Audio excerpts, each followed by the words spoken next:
Welcome you all guys. हाम्रो चाहिँ second year first सेमको नयाँ प्रोजेक्ट फङ्सन जेनेरेटर त्यसको चाहिँ आज एक्सप्लेनेसन गर्न जाँदैछु। अनि फर्स्टमा चाहिँ स्क्वायर वेभ जेनेरेसनको लागि यो सर्किट देख्न सकिन्छ। अनि यसमा चाहिँ हामीले दुईवटा amplifier U1 and U2 use गरेका छौँ। अनि अब सबै कुरा राम्रोसँग एक्सप्लेन गर्दा square wave is generated by an oscillator circuit. In this circuit, square wave is generated by an stable multi-vibrator configuration of the op-amp. यो U1 चाहिँ हाम्रो stable multi-vibrator configuration as a comparator use भइरहेको छ। अनि as a comparator यसमा चाहिँ हाम्रो positive feedback provide भइरहेछ। Feedback is coming from the input, feedback is coming from the output. त्यहाँ देख्न सकिन्छ भोल्टेज डिभाइडरतिरबाट हाम्रो इन्भर्टिङ नन इन्भर्टिङ साइड प्लसमा हाम्रो फिडब्याक आइरहेछ। यसरी पोजिटिभ फिडब्याकको रूपमा त्यो ओपिएम काम गरिरहेछ। यसमा चाहिँ कसरी काम भइरहेछ भन्दा नन इन्भर्टिङ इनपुट प्लस चाहिँ हाम्रो voltage divider R1 and R2 मा कनेक्सन छ, जसले चाहिँ रेफरेन्स भोल्टेज सेट गर्ने काम गर्छ।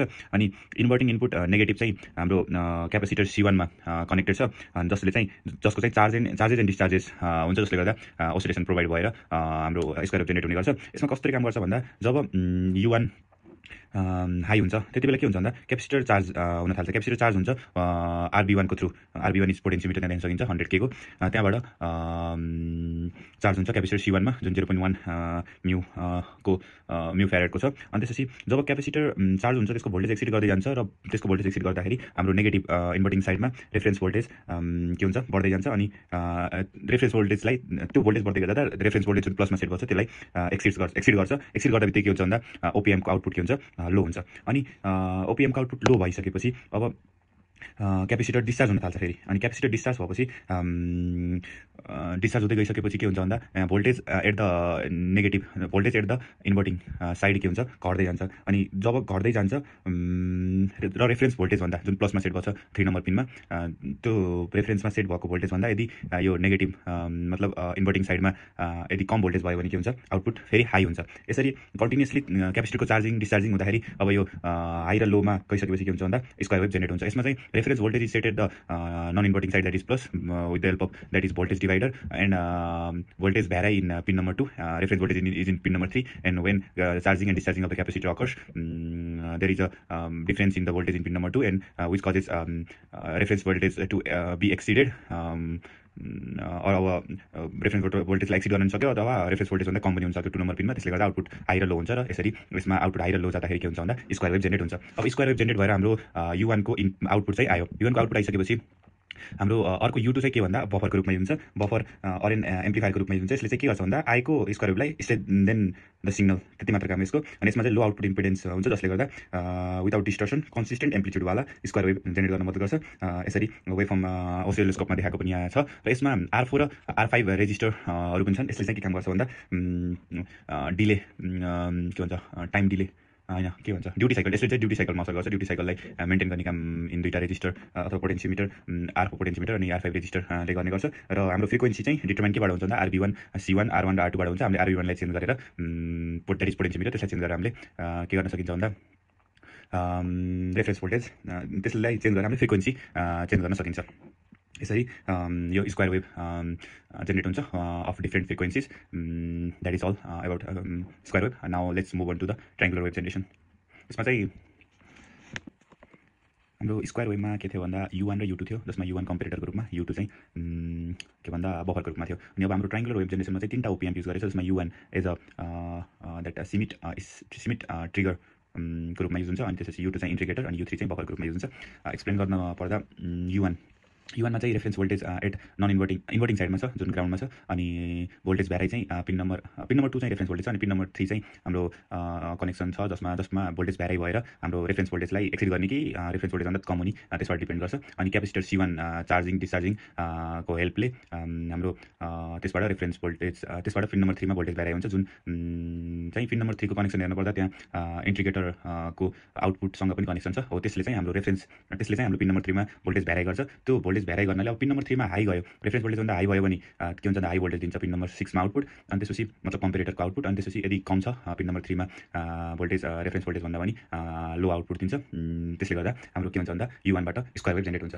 R1 R2 पनि हाम्रो भोल्टेज भ्यारी गर्नलाई नै हेल्प गर्ने भइहाले। रेफरेन्स भोल्टेज चाहिँ पिन नम्बर 2 मा सेट भइरहेछ। अनि त्यसपछि हाम्रो R3 रेजिस्टर अथवा पोटेन्सियोमिटर छ, त्यसले चाहिँ के गर्छ भन्दा जुन हाम्रो स्क्वायर वेभ इन्टिग्रेट हुन गइरहेछ त्यसको चाहिँ हाम्रो इन्टिग्रेसन भोल्टेज को भ्यालु चाहिँ त्यो इन्टिग्रेसनको फर्मुला एउटा छ v equals to something v equals to -1/RC integration v in dt छ। सो त्यो रेजिस्टरले चाहिँ फरक पार्छ इन्टिग्रेसन कसरी हुने भन्ने कुरामा। अनि त्यसपछि अब त्यो हाम्रो स्क्वायर वेभ जेनेरेट भन्छ त्यो फेड हुन्छ U2 मा। त्यसले चाहिँ के गर्छ भन्दा जब स्क्वायर वेभको हाई VCC हुन्छ त्यसले चाहिँ हाई VCC भएको बेलामा के गर्छ भन्दा हाई VCC क्यापेसिटर चार्ज हुन्छ स्टेडी स्टेटमा, अनि जसले गर्दा आउटपुट भोल्टेज चाहिँ के हुन्छ भन्दा लिनियरली राइज गर्छ। द्याट इज ट्रायङ्गुलर वेभको त्यो पोजिटिभ वाला स्लोप वाला ट्रायङ्गुलर वेभको बन्छ त्यसरी। अनि स्क्वायर वेभ जब लो वाला आउटपुट जान्छ U2 मा क्यापेसिटर डिस्चार्ज हुन्छ मेकिङ अन्त आउटपुट भोल्टेज फल linearly that is negative slope वाला ट्रायङ्गुलर वेभ त्यो वाला बन्छ। अनि यसले गर्दा अब कन्टिन्युसली अब चार्ज हुँदाखेरि लिनियरली राइज वाला भोल्टेज द्याट इज त्यो पोजिटिभ स्लोप वाला, अनि डिस्चार्ज हुँदाखेरि नेगेटिभ स्लोप वाला आउटपुट दिन्छ, जसले गर्दा के हुन्छ भन्दा ट्रायङ्गुलर वेभ जेनेरेट हुन्छ। यसरी चार्जिङ र डिस्चार्जिङले गर्दा हाम्रो ओभरअल ट्रायङ्गुलर वेभ जेनेरेट हुन्छ। जुन ट्रायङ्गुलर वेभ चाहिँ हाम्रो U2 को आउटपुट हो। U2बाट आउटपुटबाट आइसकेपछि के हुन्छ भन्दा U3 मा हाम्रो बफरमा जान्छ। बफरको काम अघि नै पनि एक्सप्लेन गरेको, त्यही हाम्रो के को लागि भन्दा स्टेबल आउटपुटको लागि हेल्प गर्छ। यसले लो आउटपुट इम्पिडेन्स प्रोभाइड गर्छ, त्यसले कारणले गर्दा हाम्रो maintains a consistent amplitude without distortion. So त्यसको लागि हेल्प गर्छ U3 as a buffer use भइरहेको छ। यसरी हाम्रो सर्किटले काम गर्छ। यसमा चाहिँ C1 को पनि काम भयो, अरू रेजिस्टरको पनि काम भयो। अब रेजिस्टर R4 र R5 पोटेन्सियोमिटर R4 र रेजिस्टर R5 को पनि काम भयो भनिहाल्यो अघि नै जस्तै। यसले चाहिँ हाम्रो के गर्छ भन्दा यो ड्युटी साइकलमा असर पार्छ। ड्युटी साइकल चाहिँ यदि मेन्टेन गर्नको लागि हामीले पोटेन्सियोमिटर चेन्ज गरेर अनि ड्युटी साइकल मेन्टेन गर्न सकिन्छ। अनि त्यसपछि फ्रिक्वेन्सीहरू पनि determine R1 R2 R3 R1 R2 C1 यिनीबाट अनि R3बाट डिपेन्ड गर्छ, जसमा भ्यारी गरेर फ्रिक्वेन्सी पनि भ्यारी गर्न सकिन्छ। यसरी चाहिँ ट्रायङ्गुलर वेभ डिफ्रेन्ट फ्रिक्वेन्सीको हामीले जेनेरेट गर्न सकिन्छ यो सर्किटको हेल्पबाट। र अब हाम्रो लास्ट फुल एन्ड फाइनल चाहिँ हाम्रो साइन वेभ गइसकेको हुन्छ। Okay, let's move on to the sine wave generation. हाम्रो स्क्वायर वेभ अनि ट्रायङ्गुलर वेभ जेनेरेट गरिसकेपछि अब हामी जाम साइन वेभ कसरी जेनेरेट हुन्छ त। साइन वेभ जेनेरेट गर्नको लागि एकदम सिम्पल छ। यसमा चाहिँ हाम्रो के भन्दा विन ब्रिज असिलेटर U1 ओपिएम्प U1 चाहिँ विन ब्रिज असिलेटरको रूपमा त्यहाँ एउटा नेटवर्क छ, अनि त्यसले U2 चाहिँ हाम्रो बफरको रूपमा नै युज भएको छ। U1 as a Wien bridge oscillator use भइरहेको छ। त्यसले चाहिँ कसरी काम गर्छ भन्दा it acts as a band pass filter, जसले चाहिँ के गर्छ भन्दा स्पेसिफिक फ्रिक्वेन्सीको मात्र ब्यान्डलाई एलाउ गर्छ विथ जेरो फेज सिफ्ट। अनि त्यसले गर्दा चाहिँ अरू फ्रिक्वेन्सीको जान पाउँदैन सिग्नल। अनि त्यसपछि यो सेलेक्टिभ फिडब्याकको कारणले गर्दा के हुन्छ भन्दा सर्किटलाई ओसिलेसनहरू सस्टेन गर्नको लागि हेल्प गर्छ, जसले गर्दा त्यो फ्रिक्वेन्सीको ओसिलेसन सस्टेन गर्नलाई हेल्प गर्छ, जसले गर्दा साइन वेभ एकदम प्योरवाला साइन वेभ जेनेरेट हुन्छ। यसरी साइन वेभ जेनेरेसनको यो सर्किटहरू भइहाल्यो। यसमा यतापट्टि U1तिरको क्यापेसिटर रेजिस्टर सबै चाहिँ यो हाम्रो विन ब्रिज ओसिलेटरको नेटवर्क हो। अनि त्यसपछि हाम्रो यतापट्टि R5 R6 यो चाहिँ हाम्रो बफरकै काम भयो। बफरले के काम गर्छ हामीले अघि पनि एक्सप्लेन गरेको, स्टेबल आउटपुटको लागि अनि लो आउटपुट इम्पिडेन्स भएको हुनाले यसले चाहिँ हाम्रो डिस्टर्सन ल्याउँदैन। अनि त्यसपछि साइन वेभ चाहिँ हाम्रो स्टेबल विदाउट डिस्टर्सनवाला साइन वेभ जेनेरेट हुन्छ भन्नको लागि हामीले बफर U2 पनि राखेको छ। यसमा चाहिँ हाम्रो U1 as a Wien bridge oscillator, U2 as a के भन्दा बफरको रूपमा युज भइरहेको छ। लगभग सबै कुराको एक्सप्लेनेसन पछि हाम्रो समरीमा चाहिँ साइन वेभ, स्क्वायर वेभ र ट्रायङ्गुलर वेभ। हाम्रो स्क्वायर वेभमा U1 U2 दुईवटा छ। U1 एज अ कम्पेरेटर अनि द्याट इज अस्टेबल मल्टिभाइब्रेटर असिलेटरको रूपमा युज हुन्छ। अनि त्यसपछि U2 चाहिँ बफरको रूपमा युज हुन्छ। अनि ट्रायङ्गुलर वेभमा U1 U2 U3 छ। U1 एज अ सिमिट ट्रिगरको रूपमा युज हुन्छ। अनि त्यसपछि U2 as a integrator and U3 as a बफरको रूपमा युज हुन्छ। अनि साइन वेभमा चाहिँ U1 U2 हुन्छ। U1 as a Wien bridge oscillator and U2 as a बफरको रूपमा युज हुन्छ। अनि यसमा चाहिँ हाम्रो जुन पोटेन्सियोमिटर हाम्रो देखाइरहेको छ, जस्तै साइन वेभमा R3 R4 देखाएको छ। अनि त्यसपछि उसमा R3 R4 देखाएको छ ट्रायङ्गुलर वेभमा, अनि स्क्वायर वेभमा RV1 देखाएको छ, R4 देखाएको छ। यसले चाहिँ हाम्रो फ्रिक्वेन्सी डिटर्मिनेसन यसलाई भेरी गरेर फ्रिक्वेन्सी डिटर्मिनेसनहरू हामीले गर्न सकिन्छ। यसरी चाहिँ हाम्रो ओभरअल फङ्सन जेनेरेटर सर्किटले काम गर्छ। अनि हाम्रो चाहिँ अनि सिमुलेसनमा हाम्रो आएको वेभ फर्महरू देख्न सकिन्छ। यो स्क्वायर वेभ हो यो, अनि ट्रायङ्गुलर वेभ, त्यसपछि साइन वेभ। यसरी हाम्रो प्रोजेक्ट सेकेन्ड इयर फर्स्ट सेमको प्रोजेक्ट सकिन्छ। धन्यवाद।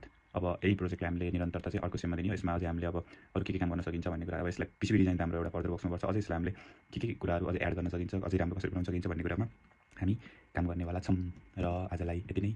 अब अर्को सेमको एन्डिङमा नयाँ भिडियो यसैलाई केही न केही मोडिफाई गरेको अथवा पिसिबी डिजाइन अनि सबै हार्डवेयरसहित नै एभाइलेबल हुन्छ हाम्रो भिडियोमा। ओके।